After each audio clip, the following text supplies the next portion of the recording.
নিয়ে এসেছি সম্পূর্ণ নিরামিষ চিচিঙ্গার দারুণ একটি রেসিপি, যেটি গরম ভাতের সাথে খেতে লাগবে অসাধারণ, যেটি বানানো ভীষণ সহজ, যেটি সকলে খেতে পারবে এবং যেটা রুটির সাথেও খাওয়া যাবে। তো কী কী দিলাম, কিভাবে বানালাম, অবশ্যই পুরোটা আমি দেখাবো, তাই অনুরোধ তোমরা স্কিপ না করে পুরোটা দেখতে থাকো। চিচিঙ্গার এই রেসিপিটি বানানো কিন্তু ভীষণ সহজ এবং একদমই কম তেলে কম গুরুত্বাহীন সেরকমই একটি রেসিপি, তাই সকলে নিশ্চিন্তে গরমের দিনে এটি খেতে পারবে। নিয়ে এসেছি চিচিঙ্গার ছেচকি। তো হ্যালো বন্ধুরা, কেমন আছো? আশা করছি সবাই ভালো আছো। আমার চ্যানেলে সবাইকে স্বাগত। যারা আগে থেকেই ছিলে এবং যারা নতুন এসেছো, পাশে থাকার জন্য তাদের অসংখ্য ধন্যবাদ। প্রথমবার দেখলে চ্যানেলটিকে সাবস্ক্রাইব করার অনুরোধ থাকলো। 500 গ্রাম চিচিঙ্গা নিয়েছি, চিচিঙ্গাকে ধুয়ে নিয়েছি। এখন চিচিঙ্গাকে এরপরে তার আঁশটি ছাড়িয়ে নেবার পালা।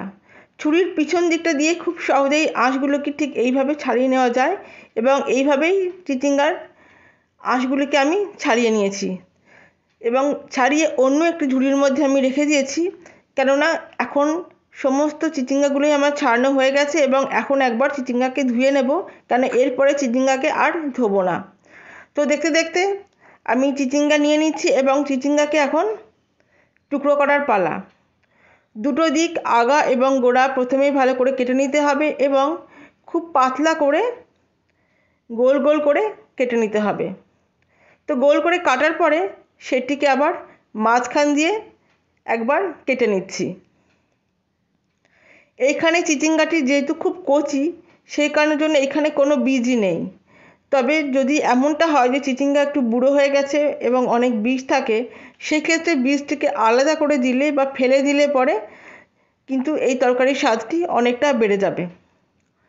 দেখো, কড়াই বসিয়ে দিয়েছি, দিয়ে দিয়েছি সর্ষের তেল 1.5 চামচ মতো। তেলটা গরম হয়ে গেছে, দিয়ে দিচ্ছি 8 চামচ কালো জিরে এবং একটি চেরা কাঁচা লঙ্কা এবং সাথে দিচ্ছি একটি শুকনো লঙ্কাকে ভেঙে। 10 সেকেন্ড একটু নেড়ে নিলাম এবং 10 সেকেন্ড নেড়ে নেবার পরে দিয়ে দিচ্ছি কেটে রাখা চিচিঙ্গা। এখন গ্যাসের ফ্লেমটাকে হাই করে দেব এবং চিচিঙ্গাকে 3 থেকে 4 মিনিট নেড়ে দিতে হবে। এখন কোনো লবণ এখন যোগ করা যাবে না এবং গ্যাসের ফ্লেমটিকে কমও করা যাবে না। গ্যাসের ফ্লেমটি যদি কম করি তো সেক্ষেত্রে চিচিঙ্গা থেকে জল বেরোতে শুরু করবে এবং সেক্ষেত্রে সাঁতলানোটা ভালো হবে না।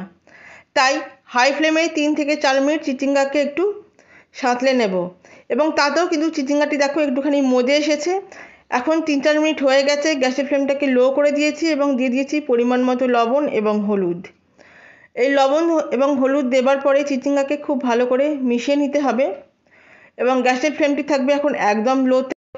ঢাকা দিয়ে 7 থেকে 8 মিনিট একটু কুক করে নেব এবং এই সময়তে একটি মিশ্রণ আমরা বানিয়ে নিচ্ছি। তো দেখে নাও যে এই মিশ্রণে ঠিক কী কী দিচ্ছি।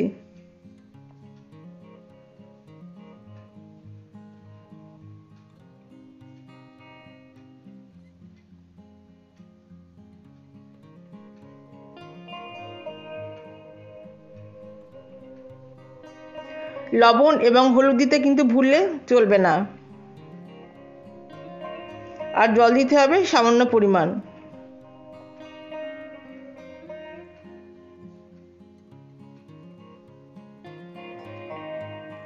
দেখলে একটা খুব স্মুথ পেস্ট আমরা বানিয়ে নিলাম এবং এতক্ষণে 7 থেকে 8 মিনিট হয়ে গেছে এবং ঢাকাটা খুলে দিয়েছি। তো দেখো, প্রথমেই যেটা হচ্ছে সেটা দেখো কতটা পরিমাণ জল এখানে বেরিয়েছে লবণ দেবার কারণে। এই চিচিঙ্গাতে এতটা জল বেরিয়েছে যে আলাদা করে কিন্তু এখানে জল যোগ করার কোনো প্রয়োজনই নেই এবং তাই এই জলেই চিচিঙ্গাটি সিদ্ধ হয়ে যাবে। তাই খুব ভালো করে নেড়ে নিচ্ছি এবং নেড়ে নেবার পরে এখন যে মিশ্রণটি আমরা বানালাম সেই মিশ্রণের 50 ভাগ বা অর্ধেকটা এখন এই চিচিঙ্গাতে যোগ করে দেব এবং যোগ করে দেবার পরে অবশ্যই ভালো করে মিশিয়ে নিতে হবে, ঠিক যেমনটা আমি মিশিয়ে দিচ্ছি। বাকি অর্ধেকটা পরে ব্যবহার করা হবে। তো দেখো, খুব ভালো করে মিশিয়ে নিচ্ছি এবং মিশিয়ে নেবার পরে এইখানে এরপরে বাকি জিনিস যোগ করব। দিয়ে দেব কয়েকটা চেরা কাঁচা লঙ্কা। স্বাদটা অবশ্যই সবাই নিজের নিজের পছন্দ মতো দেবে। এবং আবার ঢাকা দিয়ে দিলাম 5 থেকে 6 মিনিটের জন্য। মাঝখানে একটু ঢাকাটা খুলছি এবং খুলে অবশ্যই একটু নেড়ে দিতে হবে এবং দেখতে হবে যে চিচিঙ্গাটা কতটা পরিমাণে সেদ্ধ হয়েছে। তো চিচিঙ্গাটা অনেকটাই সেদ্ধ হয়েছে, তবু একটু সেদ্ধ হতে এখনও বাকি আছে। তাই ভালো করে নেড়ে আবার ঢাকা দিয়ে দেবো আরও 2 থেকে 3 মিনিটের জন্য। তো দেখো ঠিক সেইভাবেই আমি ঢাকা দিয়ে দিলাম। এখন মিনিট 3 পরে আমি ঢাকাটা খুলছি। প্রথমেই যেটা এবার দেখতে হবে সেটা যে চিচিঙ্গাটা পুরোপুরি সেদ্ধ হলো কি না। এখন গ্যাসের ফ্লেমটিকে হাই করে দিয়েছি এবং চিচিঙ্গা পুরোপুরি সেদ্ধ এখন হয়ে গেছে। এখন যোগ করছি চিনি। স্বাদটাকে ব্যালেন্স করার জন্য অবশ্যই চিনি এখানে যোগ করতে হবে এবং চিনিটা যোগ করার পরে অবশ্যই মিশিয়েও দিতে হবে খুব ভালো করে। এই চিনিটা যোগ করার পরে এরপরে বাকি কিছু জিনিস যোগ করব। তার মধ্যে প্রথমেই যেটা আছে সেটা বাকি যে অর্ধেক মিশ্রণটা রয়েছে সেই মিশ্রণটি একটু একটু করে মেশাবো এবং নেড়ে দেব। অল্প করে মিশ্রণটি দেব এবং নেড়ে দেব। তো দেখতে দেখতে বাকি মিশ্রণের পুরোটাই দিয়ে দিয়েছি এবং গ্যাসের ফ্লেমটা এখন হাইতেই রাখতে হবে পুরোটা জল টেনে নেবার জন্য। দেখো পুরোপুরি জলটা টেনে গেছে, এখানে কিন্তু জল রাখলে চলবে না। দেখতে দেখতে রান্নাটা একদম শেষ হয়ে গেছে। গ্যাসটাকে আমি বন্ধ করে দিলাম এবং ঢাকা দিয়ে দেব এবং স্ট্যান্ডিং টাইমের জন্য রেখে দেব। মিনিট 5-7 কেটে গেছে, এখন আমার সার্ভ করার পালা। তো দেখো আমি সার্ভ করে দিচ্ছি। তো দেখতেই পেলে চিচিঙ্গাকে কত সহজে আমরা একটা সুন্দর নিরামিষ রেসিপি বানাতে পারি। চিচিঙ্গা কচি হলে এই রেসিপিটি খেতে ভীষণই ভালো হয়, কারণ এখানে কোনো বীজ থাকে না এবং জলও প্রচুর পরিমাণে পাওয়া যায়। তবে বলি, যদি এমনটা হয় যে চিচিঙ্গা থেকে বেশি জল বেরোলো না, সেক্ষেত্রে অল্প একটু গরম জল যোগ করে নিতে হবে।